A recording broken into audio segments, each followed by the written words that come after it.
राजा पुण्यश्लोक हरिहर मर्दराज देव खंड विखंडित ओडिशार एकत्रीकरण प्रथमे से रंभारे एक गंजाम जातीय समिति डाकी जो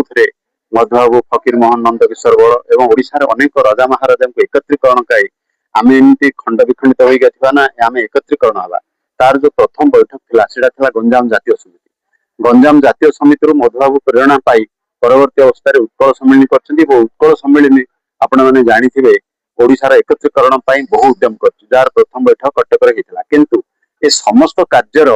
फाउंडेशन जो मूल दुआ ताकू राजा हरिहर मर्दराज देव पकाई रंभा राजप्रसाद ओडिशा प्रदेश करण जो एंतुड़ीशाल से रंभा राजबाटी से पुण्यप्राण ना आमर ये छोट अनुष्ठान राजा हरिहर मर्दराज नामित कर निजक धन्य मन कर। द्वितीय कथा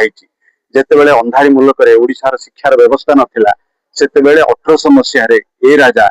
3 लाख टंका दान कर खलिकोट एक महाविद्यालय स्थापन करते जार जिते अनुरोध है नाम नामित करते नहीं करते मो ना करा न जाऊ यहाँ मो अंचल नाम से खलिकोट महाविद्यालय होता। तेणु ओडिशा प्रदेश गठन शिक्षा एवं सामाजिक कार्यक्रम एसर विभिन्न खलिकोट राजवंशर बहु अवदान अविस्मरणीय। हरिहर मर्दराज देव निजे निजर ना प्रकाश करने मना कले आज